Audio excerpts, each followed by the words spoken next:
So this is your doodle notes for the last standard in the waves units. This is the properties of light doodle notes. So we're going to talk kind of like we did with all about the sound waves, but now we're going to talk about light waves. There's a lot of things that are very similar between sound and light. Make sure when you do your doodle notes that you have a full set of markers or color pencils, whatever you prefer. And we need to make sure the notes are standing out. So you are actually to color and doodle with your notes. Okay, so let's read this definition. Light travels in the form of electromagnetic waves. There are many different types of electromagnetic waves, most of which we cannot see. Visible light is the part of the spectrum of the electromagnetic spectrum that you can see. So I'm going to go ahead and highlight that section of the notes. So you'll see that we have several different types of light waves. We have radio waves, then we go to microwaves, infrared waves, ultraviolet waves, X-rays, and then last but not least are gamma rays. But I want you to notice the difference between all the waves is the wavelength. So it starts off real long, and then as it increases in energy, the wavelength gets smaller and it's a higher frequency. So these waves down here are actually pretty dangerous, and those waves over here on the gamma rays won't give you cancer. X-rays can do some damage to your body and give you cancer. Ultraviolet waves gives you cancer. All these with high energy actually affect your body. Now, there's only one section of the light that our eyes can sense, and that's the visible light spectrum. It's called visible light because it's visible to our eyes. So right past the infrared is the red part of the visible light spectrum. Infrared just means it's like a little bit lower than red light, the frequency is. And then you have the different colors of the rainbow that we can see. So most people on Earth can see the whole Roy G. Biv, right? About 5 or 6 colors that we identify as part of the rainbow. Really, there's thousands of colors that your eyes can detect. But these are the colors of the visible light. So go ahead and color yourself a rainbow. You're going to end with purple, which is sometimes called violet. And notice, the violet's next to ultraviolet. The infrared is next to the red. It's kind of connected there. Ultraviolet means it's past violet. Infrared means it's before the red. So that's the part your eye can see. Some animals can actually detect ultraviolet light. Bees, mostly insects. Some animals like snakes, they can detect infrared, so they can sense your body heat. That's kind of cool. Yeah. Okay, so we're going to write down 4 facts here about light waves. The first one is that they spread out in all directions. So that's our first note. So if you're burning a candle, the candle doesn't go in one way, in one direction. It goes in all direction. The second note, they travel in rays, which basically means straight lines. Light cannot bend. It goes in a straight line, which is why even a piece of hair will create a shadow. Next note, speed. It's pretty darn tootin' fast. Here you go. 182,282 miles per second. What? That is really, really fast. Nothing else can go with the speed of light that we know of right now. And they can travel through space, which just makes it major different than sound. So it needs no medium. And thank goodness for this, because if it needed the medium, the light from the sun could not get to the earth, because there's nothing in between the light of the sun and earth. There's no air there. So good thing it doesn't need a medium. So let's zoom in right there. Make sure you write those down. Pause the video if you need to. We're going to go on to our next section. Okay, our next section is about reflection. Light reflects, just like sound waves reflect and create an echo. When light reflects, it does not have a special name, it's just called a reflection.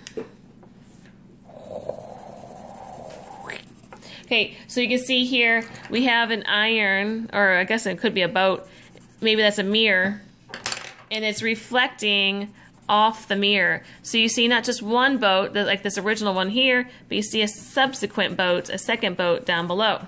That's a reflection. So let's say you have a flashlight and it's shining down on a flat surface. The light will bounce back.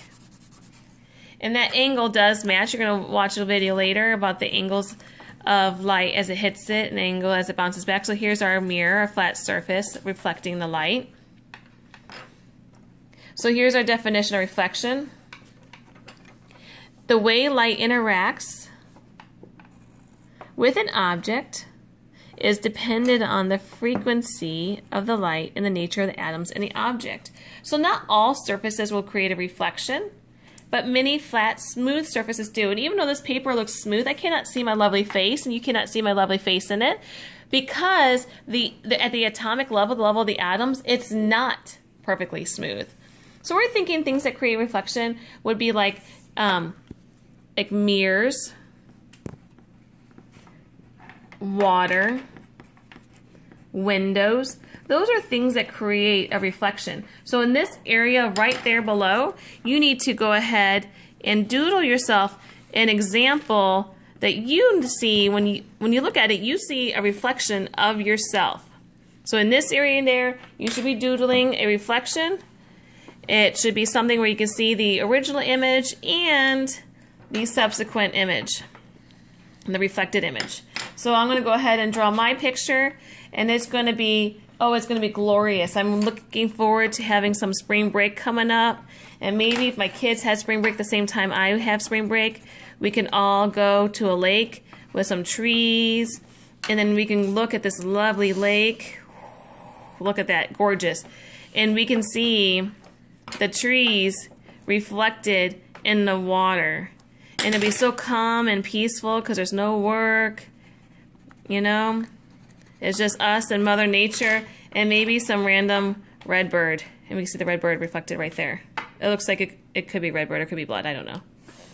So, my example is a reflection on a lake. On a lake. Okay, one more section here. It's kind of reiterating a different type of reflections, like talking about echoes. Don't want to spend too much time on echoes since we already talked about sound waves and how they reflect. That causes a lovely echo. So we'll just go over this quickly, but this is the previous standards work. It's kind of cool because you're going to see the original sound coming out of the words echo. And it hits an object. Maybe that object is, I don't know, a wall or something. And then it bounces back to the person. So you can hear the sound again. So an example of that would be if I'm stuck between a rock and a hard place, we'll make these two mountains. I'm gonna get some snow on top of the mountains. Mountains always have snow on top, right? So there's my mountain 1, mountain 2. And let's say I'm here on top of a glacier and I'm red. I'm in between the two mountains. So I'm going to shout out, "Ah, Ricola!" That was a commercial from when I was a kid. And then the echo pops back and I could hear, "Ricola!" That would be an echo. I forgot to get myself here. Ah, I'm gorgeous. Okay, so now you need to turn your paper over. I'm going to go ahead and use a second. Oh no, it doesn't bleed through. So I'll just use this paper. Okay, so we have reflection. Light is reflected. When light's not reflected, sometimes it's actually transmitted. So I'm going to label that. That transmission, it's kind of like with sound waves. When sound wave is transmitted, it goes through something. And with light, sometimes it goes through things, sometimes it doesn't. It depends on the particles of the object. So our definition is when light passes through matter. So light travels through some materials more easily than others. So there's 3 types of materials that we're going to talk about. The first one is if this is transparent. Sometimes I could tell your motives are very transparent. I know what you want. You know, I could tell by the way you ask for something what you want from me. So that means you're being transparent. Now, something that is transparent in real life, if I could see this hand perfectly through the object, would be if I'm looking through a window. Most windows that are clean are transparent. So I'm going to go ahead and label this where I see that person's hand completely through it. This is a window. Okay. Now, the next one, there might be a new word for you. I'm not sure. It's called translucent. Translucent is kind of sort of see-through. So this hand is going to be through there, but it's going to be kind of blurry. It's not going to be just like the original. You can see part of his arm down here. It's kind of blurry. You know what? I have a few translucent objects in my house. Our shower doors are kind of sort of see-through. You can tell there's a person in a shower. You can tell they're holding a green bottle of shampoo, but you cannot see all the nooks and crannies of that person in the shower, right? They're fuzzy shower doors. Our car windows also have like tint on them. It doesn't let all the light through, it lets some light through, so I can't be seen exactly if I'm giving the next driver a dirty face. So let's write an example up here. So this would be like a fuzzy shower door. In the second activity you did for the standard, you also used some wax paper. Wax paper is kind of sort of see-through. Okay, so what translucent objects do is it scatters light as it goes through. The transparent stuff, it lets all light through. My glasses are completely transparent. It's letting all the light through, but the translucent stuff scatters some of that light. And then we have the last one. It's a funny word. Opaque? No, it's not opaque. It's called opaque. So if something is opaque, you cannot see through it at all. So I can see that the person's hand is still hanging out down here. There's his arm. But I cannot see his hand at all. It appears to me that this is maybe some foil or something and I can't see through it. It's completely opaque. So opaque is how you say that word. Things that are opaque, most of the time your clothes are opaque. Thank goodness. We do not want to see through your clothes, and usually they're not shiny, so they're not getting any reflection. A brick wall is opaque. And this paper here is opaque. You cannot see through it. So it either reflects light or it absorbs all the light that hits it. Or it does both. So it reflects the light that hits it or it absorbs the light that hits it. So that's opaque. Cannot see through it. So like this hand does not exist anymore. Okay, so we have 2 more sections left. We're on refraction. That's a funny word. It's not reflection because it has that R hanging out in the middle. So this is refraction. Refraction is probably a new word for you. I don't believe you've learned it from other things. So if you look at this graphic that they have here, it hits a surface, and maybe this surface is water. Water does a good job at doing this. And then as soon as it hits the water, it bends. So let's read that definition. It says that light changes direction slightly when it passes from one material to another. So let's use this water cup first for an example, because you can see this everyday life. If you have a water cup at home, you grab a straw. It needs to be a clear glass cup. And it looks like, oh my goodness, it's magic. The straw was going in one direction, and then all of a sudden it's in the water.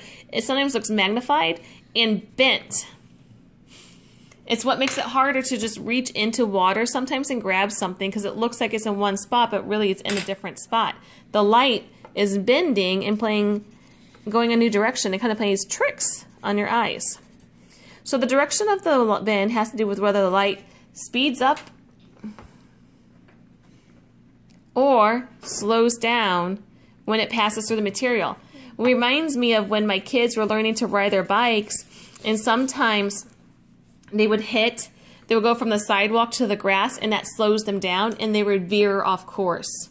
So changing speed caused them to change direction also. So here's a prism. As light from maybe a flashlight, or maybe this is from a candle. As that candle light is burning, it's called white light because it has all the colors of the rainbow. And as it goes through the prism, it's also how raindrops work. They separate out and form the rainbow.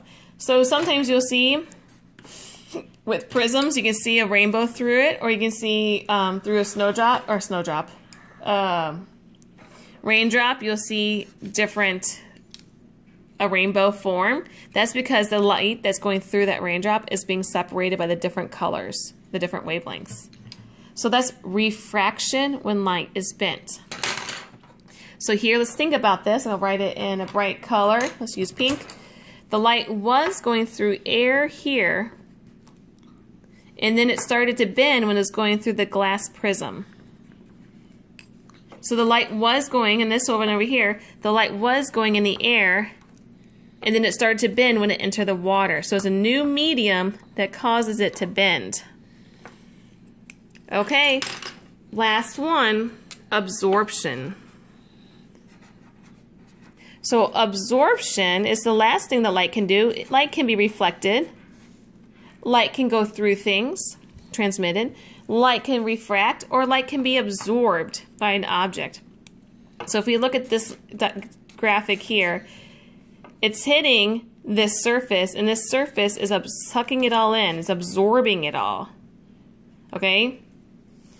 So let's look at our definition. When the atoms in the matter absorb light, the absorbed light is converted to some other form, usually thermal energy, aka heat. It heats up. So if you're wearing a black shirt, if you have black hair, sometimes that black absorbs it and makes it hotter. Okay, so let's think about this apple here. Apples are typically red, so let's go with a nice red apple for this example. I prefer the green ones myself. When the light hits the apple, it's coming from the sky, and it has all the colors of the rainbow in that light, the white light. Well, you know what, my friends? All these other colors are being absorbed by the apple. It's absorbing the blues. It's absorbing the greens and the purples. It is absorbing the yellows and the oranges. But the red apple does not absorb that last color. It does not absorb red. And that red is bounced off to your eye, and therefore you see the red apple. It's supposed to be an apple there. So it looks kind of creepy, huh? Okay, see, there you go. It's in his eyeball. So you see the red because the red is bouncing off that red skin and going into your eye. All these other colors are being absorbed by the pigments in that apple. So why does the apple appear red? The apple absorbs all the other colors and reflects red to our eyes. For instance, you see orange here.